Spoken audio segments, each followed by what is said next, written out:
bismillah ci xibaar yi ñu tàmbalee ko rek wàllu wér-gu-yaram ca Ziguinchor travailleur ya liggéey ca hôpital ba ñoom ñoo ne fi mu toll nii dañoo séquestré seen kilifa ba tax na kon rek sunu ndaw ma ngay ñu toppal mbir moom ndax fan lay mujjee ca jamono jooju ki jiite FGTS di Sidya Ndiaye moom daal di rek sàkku ci nit ñi ñu daal di rafetlu rek taxawaay bi nga xamante ni ko jëlee ñi ngi koy def ngir xeex mbas mi bëgg na it ñoom liggéeykat yi ñu gën a ñoŋal seen taxawaay su ko defee kon ñu mën a jàpp ci xeexu deuxième vague bi ñu nemeeku fii ci Sénégal travailleur poste yi ñoom it tey ci suba ñi ngi doon jàmmaarloo ak ay alkaati ginnaaw rek intersyndical ba mu doon amal toogaanu ñaxtu ci direction générale ba ca Ndakaaru daañu ci ànd sunu ndaw lan fay yabaloon wàllu gerte gi tamit coow li bari na trop ba tax na rek ab plateforme di kuréel gu jukk ngir rek défendre seen ay intérêt li nu bëgg mooy xeex lii di waa Sonacos li nu bëgg maanaam ñu jaay leen gerte gi lu yées juróom benn fukki dërëm loolu nag ñiy liggéey ci gerte gi àndun ci Modou Diagne Fada ma jiite Sonacos ma nga woon foofa ca bassin arachidier bi lu mel ni xeme nag ñoom yàq nañ ko dañu wax tamit ci rétro atum 2020 bi tey jii ñu wax ci wàllu société di nekk nu askan wi su ngeen taaxalu ñaatal xibaar yi.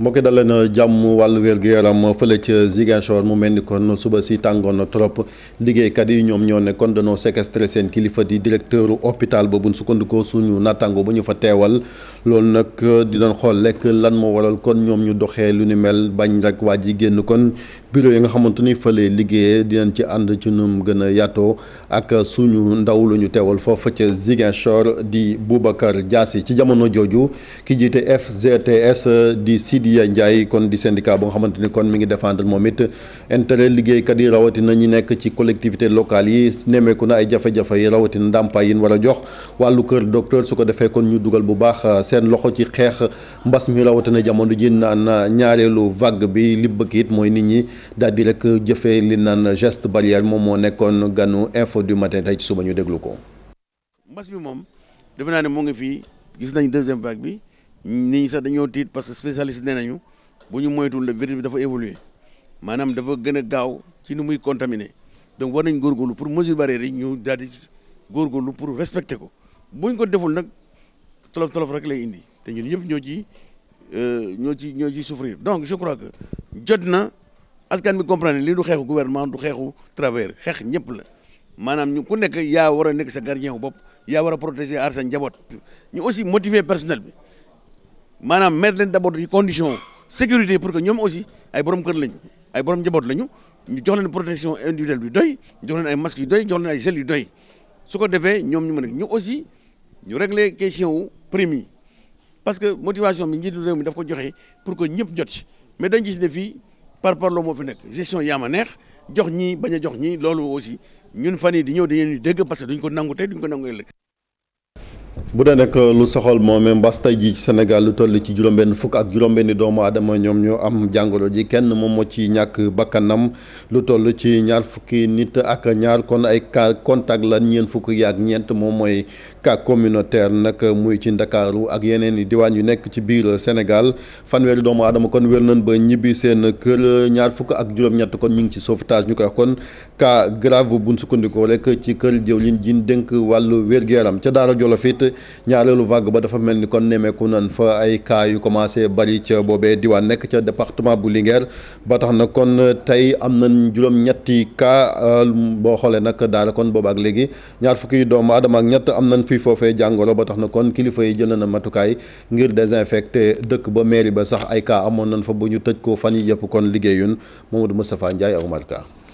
ko deuxième vague coronavirus fii ci Sénégal Daara Jolof jot na ci wàllam tey jii am na juróom-ñett nit yoo xam ne dañoo amee doomu jàngoro bi mu yokk lim bi ci ñaar fukk ak ñett. fan yi ñu nekk dafa mel ni district Daara dafa nekk benn genre hotspot mooy district boo xam ne dafa xaw a tàng tuuti ci wàllu feebaru coronavirus bi moo waral déjà fi may wax ak yéen tey jii ni le district a déjà 8 cas positifs de coronavirus muy situation boo xam ne c'est quand même inquiétant. ba mbas mi commencé ba léegi presque mun naa ne en moins de 2 semaines district am na déjà ñaar fukki nit ak ñett yoo xam ne am nañ mbas mi. premier adjoint au maire bu Daara di Seyni Ndiaye doon participer ci benn opération de désinfection des lieux publics xam ne danañ amal benn service minimum gannaaw ba ñu tëjee mairie ba ndax ñett ci ñoom dañoo amee woon doomu jàngoro bi. ñëw fi ànd ak waa service d'hygiène pour désinfecter tous les lieux publics de la commune. même maire bi nga xam ne tey foofu la ñuy xëy yàlla dogal ñu am fa ñetti cas yoo xam ne si suñu agent yi la jógee. waaw yaakaar naa si semaine bii di ñëw bu soobee yàlla ak yonent bi dinañ def service minimum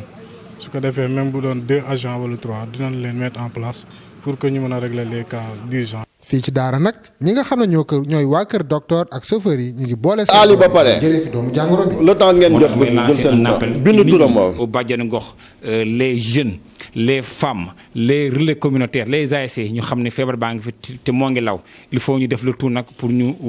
mën ko freiner pour ñu mën ko téye par une communication par une bonne sensibilisation ñu xam ne feebar baa ngi fi te suñu deful ndànk aussi mën na gën a indi ay jafe-jafe ci biir askan bi surtout si ñi nga xam ne ñoo nekk ay personnes vulnérables muy mag ñi les diabétiques les hypertendus ak ñi nga xam ne dañu am ay comorbidités de façon générale. lu soriwul dara foofa di région bu Matam foofu it mbas ma nga fa ba tax na doomu Sénégal yi dëkk ca diwaan ba tey nekk bitim réew dugal nañ ci seen loxo ci xeex boobu am na ay jumtukaay yu am solo yun fa indi su ko defee rek kon ñu mën a jàppale kër docteur bokk na ci it ay mutuelle de santé ñu mën ko faa ubbi su ko defee kon ñu mën caa enrôler gën gaa néew 4 téeméeri doomu aadama Ali Bandel Niang. réew mi rawatina ci diwaanu Matam ay émigré bawoo nañu tugal di Europe ngir ñëw jàppale askan wi ci xeex bi bu baax a baax ñu jaarale ko ci kuréel gi di Faderma di kuréel gi ŋànk mboolem association yu doomi Fuuta yi nekk ca bitim réew ñu daal di wër mboolem commune yi fare ci région bu Matam ay masques yu ñu maye ay latrines yu ñu tabax dispositif ngir raxasum loxo ba sax ay consultation gratuite ngir jeexal lépp nag Faderma daal di jàppale 4 téeméeri njaboot ñu enrôlé leen ci mutuelle de santé yi di ab jéego bu am solo bi nga xam ni kilifa gi jiitu kër gi di sëy mi rafetlu na ko moom mi ñëwoon fekkee cérémonie de clôture bi ñu doon amal ca Seno Palel. li tax ma bëgg nag programme la bi nga xam ni programme am solo la yéen ñëpp ñi ci jot a dugg xam nañ ni Sénégalais yi soo compté ñaar am na kenn ku xam ni dugg na ci mutuelle de santé yi wala mu ngi bénéficier ci gratuité soins yi loolu nag am na solo li ñu bëgg nag mooy fexe ba am 80% am 75% fii ak fin 2021 wala 2022 loolu nag su kenn amee ku ñëw nga am dama lay jàppale ci loolu dañ ciy kontaan ñoom loolu lañ def loolu nag jaaxaluma ndaxte am na ñaari at dem naa ba foofu fekk naa leen Mantes-la Jolie monsieur Seck moom accueillir ak équipe am wax nañ ma ñu yendoo poser ay questions ñu teral ma foofu li ñu fa waroon wax yëpp ñu wax ko depuis boobu nag maa ngi gis ñu ngi taxaw ci tànk boobu kon suñ ñëwee fii dama leen di jàppale man tamit parce que ci li ñuy doxal man la ñuy jàppale en réalité parce que man suma mission mooy fexe ba Sénégalais bu nekk dugg ci assurance maladie kon nag li ñuy def man la ñuy yombalal. lu ko jëlee Orkadiéré ba Ndouloumadji mbooleem kuréel yu yëngu ci wàllu suqali diwaanu Fuuta fépp fu ñu jaar rek askan wi génn nañu ak doole ngir wane seen mbégte ci jàgg taxaw gi ñu leen yàgg taxaw. mbas moomu jamono ji ñuy waxee mbër yi kon ñi ngi jàkkaarloog taskatu xabaar yi ci benn barab bu nekk ca Pikine ñoom liñ bëgg ñoom it ñu bàyyi leen ñu amal seen i yëngu-yëngu di bëree ndax lu toll li at a ngi nii kon bëriwul ndax moomee mbas daañu ci dellusiwaat ak suñu naataang ñu teewal foofa ca Pikine Habib Faye ak Modou Diop maa ngi leen ko doon wax it fële ca Ziguinchor ay liggéeykat kon ñoom ñoo tere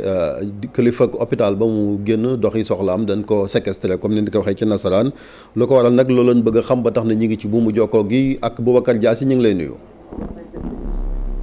Boubacar.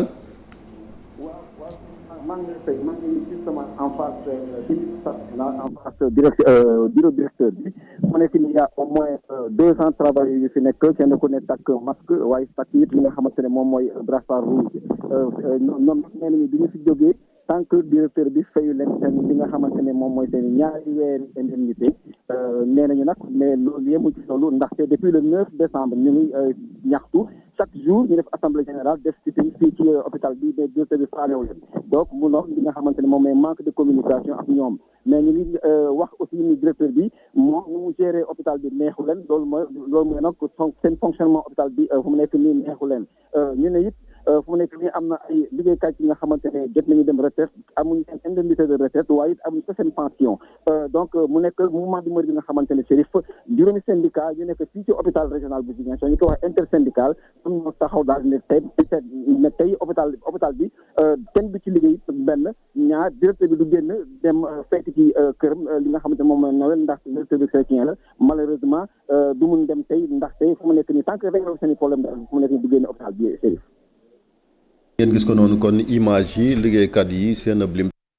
noonu kon taxaw ci buntu bureau directeur hôpital bi xañ ko kon mu génn doxi soxlaam daañ ci ñëwaat ci nam gën a yaatu wàllu wér-gu-yaram lu toll ci ñeen fukk ak ñaar yi gune nekk rek am ay jafe-jafe ci wàllu opération moom nag lan dimbale ca centre ba nekk fële ca Diamniadio nga xamante ni kon ay gune lan fay fajee dimbale leen kon opéré leen ONG bi def lu ni mel nekk mi ngi tudd Direct Aide ba tax na kon docteur Khadim Rassoul Guèye mi jiite service pédiatrie ba daal di koy rafetlu ci micro Abdou Diouf Diagne ak Bamba Samb. tey dañu dalaloon benn ONG bu ñuy wax Direct Aide si li nga xam ne mooy opération xale nga xam ne dañu néew doole xale yi nag ñu ngi nekkoon si limu ñeent fukk ak ñaar mais si ñeent fukk ak ñaar yi fanweer ak juróom-benn yëpp ñun ñu leen waroon opéré tey lañ ko commencé nag ak service bi tey si journée bi opéré nañ fukk ak ñett yoo xam ne si mission bi la concerné ñeent ñi problème mu bët la lu des yëpp nag ci service la nekk ñi nga xam ne dañoo ay feebar dañ ko judduwaale ñi profité di leeral ne service dina def sax lu ëpp loolu mais puisque lii ci mission bi la bokk ñu doon ñaan yàlla tàmbali ko ci bismillaahi rahmaani rahiim ñaan yàlla mu defal ñu ci ndam ndax li nga xam ne la suñ liggéey la loolu lañu def chaque jour opérer xale yi aussi faj leen doon opérer ndax aussi affaire chirurgie du affaire opérer kese tey loolu lañ commencé woon. coow li bari na fan yi ci wàllu gerte gi biñ commencé campagne bi ba léegi li ko waral nag mooy ñàkk a jubboo ci njëg ndax chinois yi li ñu proposé producteurs yi moom moo ëpp kon li Sonacos def Sonacos sax jëm naa joyanti yokk ba daanaka juróom-benn fukk yoo xamante ni kon manqué na ñetti dërëm wante nag baykat yi moom daal dina ni sos kuréel ne duñ jaayee gerte gi lu yees juróom-benn fukk ba tax na rek kon ba fa directeur bi doon amal tukki nemmeeku ca bassin arachidier bi coow doxoon na digganteem ak yooyee producteur ba tax na kon bëgg na rek njiitu réew mi Macky Sall daal di ci indi nam gën a yaatoo rek leeral daal di leen di àtte seen digganteeg Sonacos Ibrahima Diame Falligay. ndaje ba ci Kër Madiabel amal nañ ko loolu nag ginnaaw déclaration kii di directeur général bu Sonacos di Modou Diagne Fada di xamle ne kon d'accord nañ prix 285 francs CFA bu nga xamante ne bés ni ki tey moom la ñuy jëndee kilo gerte loolu nag plateforme bu bees bi nga xamante ne moo ëmb béykatu Sénégal dàq nañ ko rejeté ko ñuy xamle ne nag du Modou Diagne Fada moom mooy fixer loi du marché du moom itam moom mooy wax lan la gerte di jar. ñun Modou Diagne Fada mi saariti PDS yooyu waa Macky Sall la dajale duñ ñu liggéeyloo de moom mën na la liggéey ak ñoom waaye ñun duñ ñu liggéeyloo ñun gerte kenn du ñu wax lu mooy jar ñun dañ bëgg Modou Diagne Fada bu waxee kilo 1000 francs ñun duñ jaay 1000 francs ba ñun kenn du ñu wax ñiy jaay yamba ñooy wax seen prix yi ñun kenn du ñu wax lu ñoo jaayee gerte 300 xam na baykat yu ko bëggut te duñ ko jaay dañ jaay 300 nangam nañ bay yii ñu dee wax nii dañ déglu sax waxi ngelaw yooyu muy wax ñun dégluwuñ ko ñun duñ jaay 300 yi baykat yu bëri nanguwuñ ko jaay sàkka yooyu muy wax noonu. maire bay futu plateforme bi la kon di woo baykat yi ñu garder seen gerte te xamal nguur gi ne warul toog mukk di méngale Sonacos ak baykat yi. bu ñu waxee naan Sonacos juróom-benn junne nit moo fay liggéey ñun baykat yi romb nañ 8 millions. Sonacos employé ya fa ne boo dajalee Kër Madiabel ak Njaago wàkk Nguna képp moo leen ëpp waxuma la nga dem Dingaraay jëm ba ngaay demee bég Sangeel fu ne. ba tey organisation paysanne yi di woo kii di président Macky Sall muy xoolaat ñi muy denk lii di Sonacos ndax jàpp nañ ne buñ ci raxee politique dañ koy nasaxal. buñ demee di yëkkati Sonacos di ñu daaneel kon ñun Macky bëggul ñu. Macky bëggul ñu tey bëggul ñu ëllëg ñun nag lii nga xam ne moo xew su fekkee ne ndax moo nar a continuer kon ñun dañ taxaw ci tànk rey ñu. li may néew doole ak li may ñàkk sama machine bale fukki nit ak ñaar fukki nit ak juróom dañ fay xëy su ma bëgg ngoon jot kenn ku ne am sa 3000 wala 4000 demee ko sa kër. est-ce que yaa ngi dégg léegi nag loolu ku ko nar a coupé yaa ngi nar a coupé suñ àdduna yaa ngi nar a coupé suñ lépp. lu mot kon juróom-ñetti association lu mu néew daal nañ daje fii ci Kër Madiabel ci benn centre bu ñuy xollee gerte fekk fii ay liggéeykat yu nga xamante ni ànd nañ ak ñoom ñu tàmbali nag benn tournée ci biir monde rural bi ngir ñu ñaawlu campagne bi niñ koy doxalee. liggéeykat yi nekk nag ci usine Sonacos yi ñoom ñu ngi ñaawul rek taxawaay yooyee baykat bëgg jël gerte gi jaay ko bitim réew lii nag su dakkul daanaka 20 junni liggéeykat danañ toog ci kër ga bañ a liggéey ndax rek jafe-jafe yi usines yooyu nar a jànkoonteeg bëgg na nit kilifa yi kon daal di wax ak producteurs yi bëgg a jël gerte gi yëpp jaay ko bitim réew ñu ngi ci doon amal tukki nemmeeku ci biir diwaan ba ban eggee Sédhiou Bakary Konté ak Xaali Jàmme tànta nañ seen micro Ibrahima Diallo mi yor seen kàddu. bëgg a wax foofu sax moo gën a xóot loolu dama jàpp ne ci benn dëkk ay fonctionnaire waruñu mën a toog seen bureau yaakaar ne ku nekk war naa mën a falu di jël ay bon ay autorisation di ko jaay pour nit ñi génn matière première bi parce que président de la république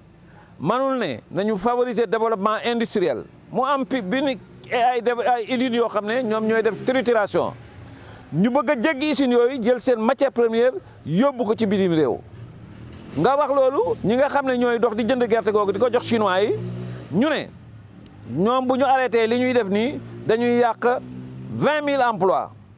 est-ce que xam nañ ne usine Sonacos ci kese mën na jël lu ëpp 20 000 emplois est-ce que xam nañ ne usines yi jokk ci Sonacos di ci am matière première bu ñu leen comptabiliser mën nañu joxe ci askan wi emploi yu doy on ne peut pas kenn mënul nangu ñuy produire gerte Casamance di ko génn di ko jox ay chinois bàyyi usine bi nga xam ne c'est la seule industrie qui existe à Ziguinchor gis nañ ne usine boobu bu liggéeyee li muy créé mooy day andi stabilité ci biir région bi ñu ne dañuy andi gerte Ziguinchor nit ñi commencé def seen matériel jël nañu 272 saisonniers am yaakaar ne war nañu mën a dolli yeneen 300 saisonniers 272 yi nga xam ne ñoom la ñu jël ñu ngi leen di bëgg a wàññi ñu toog seen kër. daañu topp loolu coow li kon laxasu rek ci njaayum gerte wi ci atum ren bi ñu dem rek ca région bu Saint-Louis ca Gandiol foofu nag kilifa yi ñoom ñu jël ay matukaay ngir ñi nga xamante ni dem nañ sax ba nekk mag te mos ñu am kayitu juddu ñu wutal leen kayitu juddu nasaraan naan ko kon audience foraine bëgg na nag fii ak weeru janvier daanaka dëkk yooyu yëpp ñi ci am jafe-jafe ci wàllu kayit kon ñu dimbale leen Ousseynou Diop ak Habib Seck. mag ñi nga xamante ni dañu dem ba am fanweeri at doon am ay kayitu juddu wala boog élèves yi nga xamante ni dañu war a dem si l'examen ñu leen di dàq moo tax nag ay audience foraine ñu koy amal ci yenn ci dëkk yi bokk na ci Mumbai Gantour fii nag junni ak juróom fukk ak juróom benn ci doomu aadama am nañ seen ay kayit léegi. mag moo fi song ni que sa kayit boo gisee fi am na ay mag yoo xam ne ñu ngi fi am lu mat ay fanweeri at ñeen fukki at mënuñu woon am kayit tey ñu ngi am kayit te audience foraine bi def nañu ko fi ñaar yoon ak ñetti yoon yu nga xamante ni yii même xale bi xam ne juddu na ren sax amal naa ko kayitu juddu te xam naa loolu ci man moo lekk ñëpp. Doudou Niang mooy chef de village bu Daaxo Mumbai moom nag nee na askan wi dañ daan am ay jafe-jafe yu mag léegi sax fukki junni daan nañ ko def ngir mën a am benn kayitu juddu. audience foraine bii nag population bi duñu kontaan ba mënuñu sax wax ndax am na ñoo xam ne jël am nañu 50 000 francs di wuti kayit kuy kayitu juddu mënuñu ko am parce que. fii ñu laa yebal fa ngaa jaar dafa bari ba bala nga dem tribunal kon kaddu maire bu Gandiol lii dina bokk ci li nga xamante ni mooy dakkal jafe-jafe yi te itam bëgg nañ ko amal ci gox yépp yi nga xamante ni nekk nañ ci Gandiol. allahu rabbi à partir de le 30 chef du village bu ne dinaa jënd portable jox la mu jox la numéro ki nga xam ne kii moo yore état civil ngente boot bu ñu taxaw nañu woote ñu joxe turu yaay ji ak turu papa bi ñu enregistré ko mu dal di am kayit. loolu bu ñu ko defee idée la boo xam ne bii man maa ko initiative bi man maa génn initiative bi pour def loolu pour nga xam ne doomu Gandiol dootul am fenn fu muy dem te amul kayit. am kayitu juddu bu fekkee ni am na ñoo xamante ni yomb na ci yenn ci gox-goxaat yi loolee jafe na fa waaye nag ay audience foraine jamono jile ñu koy amal fu ci mel na ci commune bu Gandiol ngir mën a am kayit bu wóor te doo ci dépenser xaalis bu bare. démb njiitu réew mi Macky Sall ba mi jiite ndaje bi nga xamante ne waa Confémen di kuréel gi ëmb réew yi yëngatu kon ci wàllu njàng ak njàngale fii ci Afrique ñi ko doon amal fii ci Ndakaaru ne woon na ñu daal di recruter ay inspecteurs de l'éducation su ko defee kon ñu gën a ñooyal njàng mi loolu nag Union nationale pour une éducation de qualité daal di rafetlu kon loolu président Macky Sall daal di wax ndax jàpp ne daal inspecteurs yi gën leen war a mën a jox gëdd fii ci Sénégal ki wax seen kàddu di Ibrahima Gueye bi ni jàkkaarloog taskatu xabaar yi ci micro Daniel Diouf ak Ababacar Camara. li ñu ci jàpp mooy président bi muy ubbi li mu njëkk a wax lu sedd suñu xol la ñëpp xam nañ ni jàngalekat yi nga xam ne ñi leen di war di gunge di leen ci seen tàggat muy corps de contrôle ñëpp xam nañ ni ratio bi dafa manqué ci Sénégal mais ci njëlbeen dafa ne dañoo war a recruter ay inspecteurs yu doy. parce que inspecteurs yooyu ñooy gunge jàngale yi kat yi nga xam ne ñoo nekk ci daara yi pour ñu mën a gën a defar seen toogaay gën a defar seen taxawaay pour gën a xereñ USEC rafetlu na li ñu ci boole tey bi ñuy génne résultats yi waaye USEC ñaawlu na ba ñuy def enquête bi nga xam ne ñun ñoo tax ñu koy def parce que bu ñu koy def jàngalekat yi ak njàngaan yi ñoo tax ñu koy def dañoo jàpp ne war nañu see boole mais waruñu ko tax yemale si ñun mais am na d'autres activités de la famille éducative yu ñuy wax société civile active en domaine d'éducation lu mel ne ay COSYDEP tey boo xoolee tey dugal nañ sax seen kàddu ñoom aussi wax ne ñaawlu nañu wala bëgg nañu bu beneen yoonee ñoom aussi ñu boole leen si parce que ñoom aussi ñu ngi xalaat si lu jëmale njàng mi kanam. ñu yegg si ci pàcc bi ñu jagleel rétrospective ci atum 2020 bi li nga xamante ne rek moom moo gën a fës ko ci at mi muy mbas mi ginnaaw nag wàllu wér-gu-yaram société mbas moom nag laal na bu baax ponk yu bëri kon ci nekkinu askan wi rawatina dogal yi nga xamante ne kilifa yi jëloon nañ ko fa ngir xeex ak mbas mi ban gàllankoor ak lan la jur kon ci seen nekkin ci atum 2020 bi ñu ànd ceeg Maimouna Ndiaye.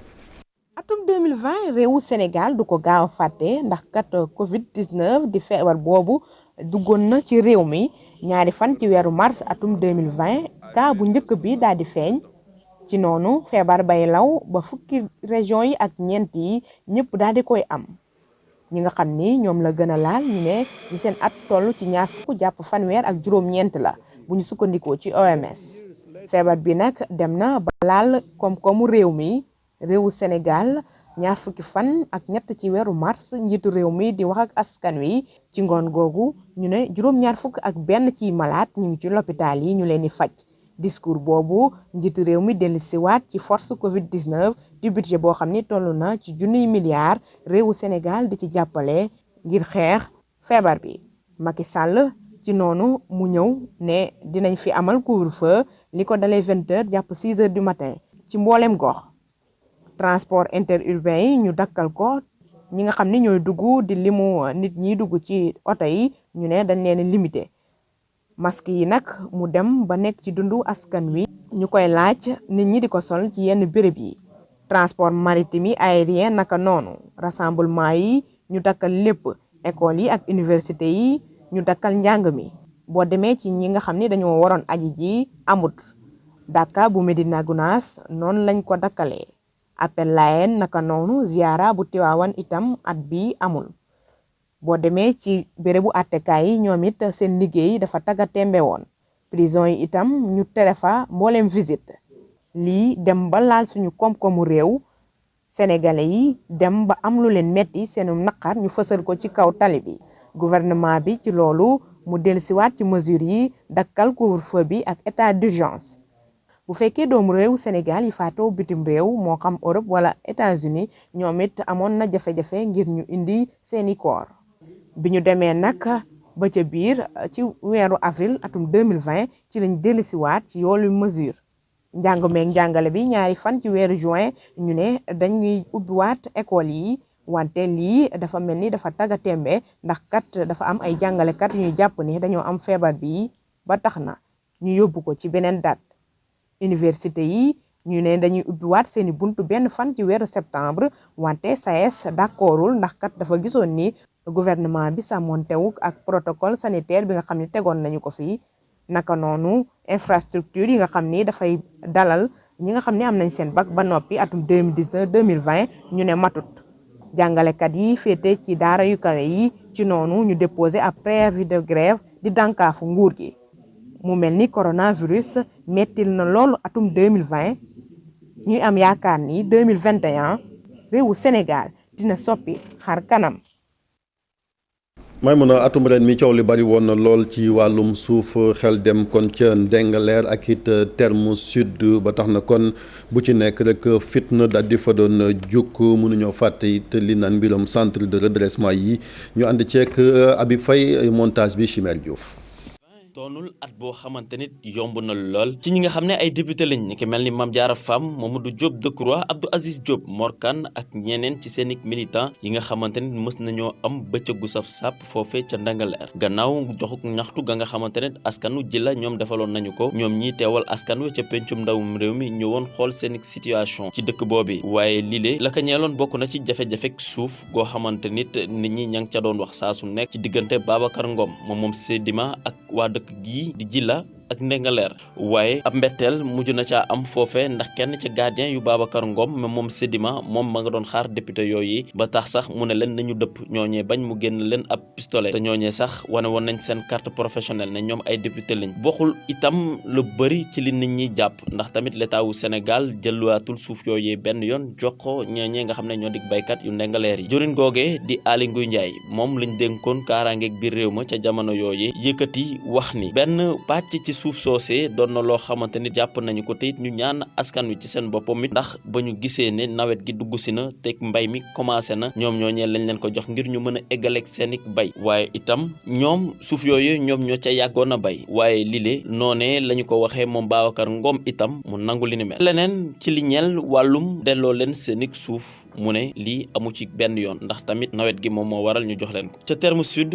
askan wa mbiccoog mbaalo am na fa ca ña nga xamante nit ñoo dig militaire yi foofee ca diwaanu Wakaam la ndax tamit metti na armée bi ci boppam it ñoom ñoo mujjee jël seen mbokk génne leen seen dalawaay ya nga xamante nit bokk na ci titre foncier numéro 1143 NGA gi nga xamante nit ñoom ñoo fa dëkkoon ba tax na itam ñee bañ ne duñu génn direction bu DIRPA yéeyaa bi wax ci loolee tamit ngir mën a justifier li ni mel ndax boo seetee ci arrêté 48 26 décembre 2019 cour suprême ci boppam it moo jëloon loolee jébbal ko ñi nga xam ne ñoo dik waa Comico muy titre foncier 1143 NGA bi nekk ca diwaanu Wakam ca terme sud ga nga xamante nit l'état wu Sénégal moom moo leen ko jébbaloon noonee la ñu sancee ak collectif goo xamante nit jóg ngir ŋàññi lii waaye tamit dañ leen mujjee débouté ñoom ñi nga xamante nit ay militaire la ñu woon dëkkoon foofee nga xamante nit mooy ca terme sud gannaaw bañ doon liggéeyal seeni réew ñu bañ ne duñu joxe kër yi gannaaw ba ñu demee à la traite waral na mbir mi ñu tuddee ko terme sud armée bi ci boppam it ngir rek leeral mbir yi yëy yàbbi wax ca lëndi ca altine yemoo juróomi fan ci weeru octobre atum 2020 mu wax ci li ñeel wàllum dossier bi toll na ci juróom-ñaar fukk ak juróom-ñeent ci ay famille yoo xam ne ñoom ñoo dëkkoon foofee nga xamante ne moo ca terme sud nekk ca diwaanu Wakaam ñoom ñooñi tey dañ leen fa jëlee l'armée bi def li ni mel waaye lii nekk ab ndogal goo xamante nit justice la ndax it justice googee jox na ko ñii di waa Comico def coopérative militaire construction bi nga xamante ne moom moo jënd site boobee ca atum 2008 loolee ki nga xam ne di colonel Matar Diop moom mi yor division information ak relation publique bu DIRPA fàttali ko askan wi gannaaw ba nga xamante ne ma nga doon janook waaye taskati xibaar yi ca camp bu Jal Diop ci biir waxam yëy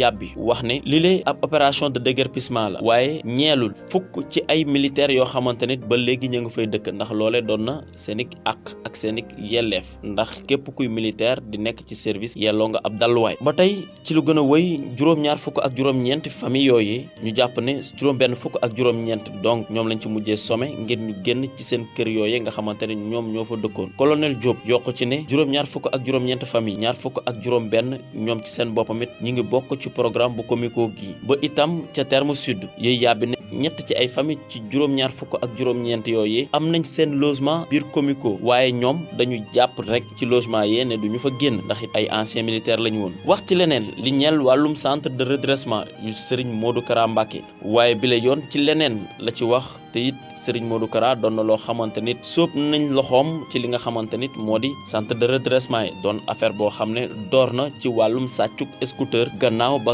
gendarmerie yéegalee l'enquêtam ci noonee tamit la gis ca diwaanu Wakam benn ci ay daara yoo xam ne daara de redressement la ca foofee mën nañ jàpp ne am na séquestration waaye tamit am na ay xoqatal doomu aadama yoo xamante ne ña ngi ko doon teg ci seen ndoot bokk na ci tamit ñett ci yeneen i centre yoo xamante nit gendarmerie gis na ko ci ñaar fukki fan ak benn jàpp ñaar fukki fan ak juróom-ñett ci weeru novembre ci banlieue bu Dakar maanaam ca Guédiawaye ak ca Malika ci biir capitale bi ci diwaanu zone B itam gis nañ fa benn ci xayma toll nañ ci ñetti junni ak juróom-ñaar fukk ak ñetti ndaw yoo xamante ni dañu leen dajale ñoom ñooñee ñëpp di leen xoqatal waaye itam nekk ab yar ci ñoom ñu mujjoo ko tubbee sax ab séquestration ñeneen ñi ne maltraitance la xoqatal ñeneen ñi sax dem ba gis ne lii mettital doomu aadama la loolee waa gendarmerie ñoo mujjee xam ne li ni mel atum 2020 doon loo xamante ni yombut woon benn yoon ci askanu Sénégal.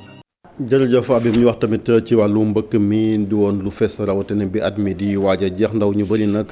jëloon kon gaal yi ba tax na ay téeméeri doomu adama yu nekk fii ci Sénégal nekk ay ndaw kon ñàkkoon ci seen bakkan kilifa yi kon newoon gi mujj gi danañ ci jël ay matukaay Mamadou Moustapha Ndiaye. ñëw yéen ci wàllu politique laata ñuy tàggoo li gën a fës ci yéenekaay ak Mamadou Mohamed Ndiaye.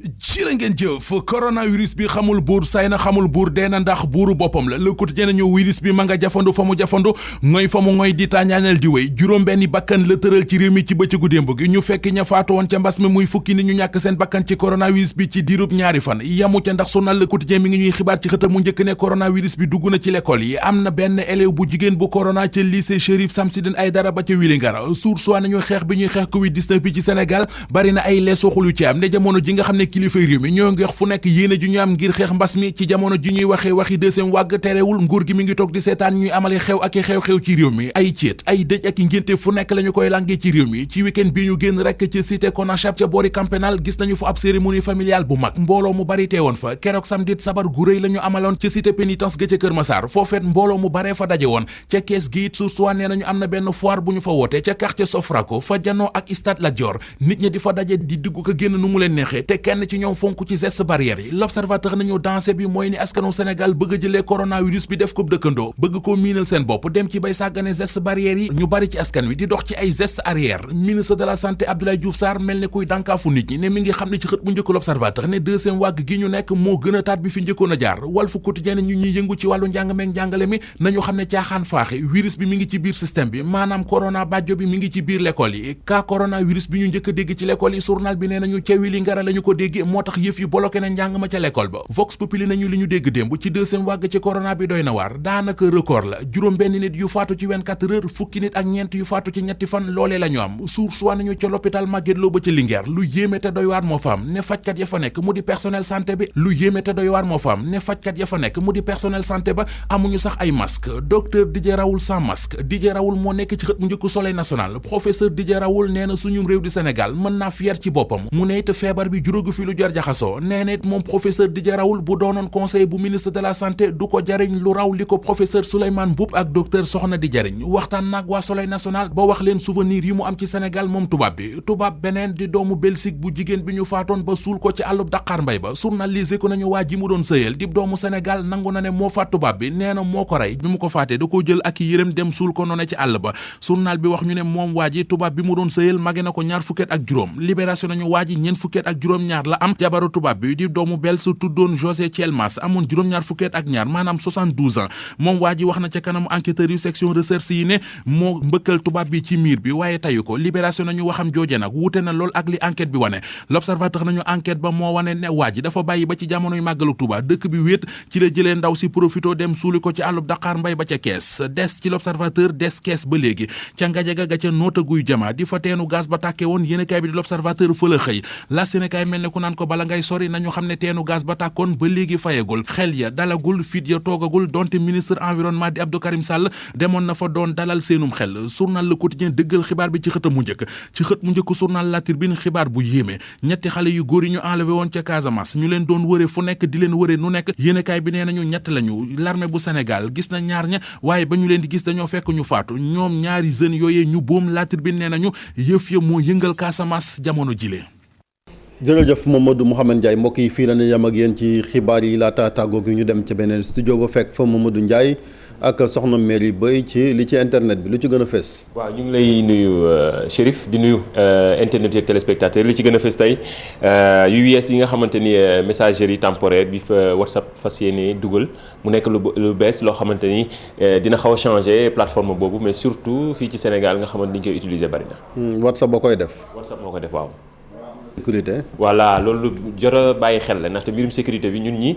dañ ci gën a ñaax ñii di internet yeeg téléspectateurs yi ci kanam direct ci ñëw gën ko yaatu. incha allah kon mbokk yi ngeen taaxirlu léegi rek nga ànd ak kon sunu gars yi fële ca wàll ga ñu faram fàcce loolu ci wàllu xarala yu bees yi jërë ngeen jëf ci ànd beeg télévision Futurs Médias xibaar yi dinañ dellusiwaat bu marax jotee am ngeen jërëjëf.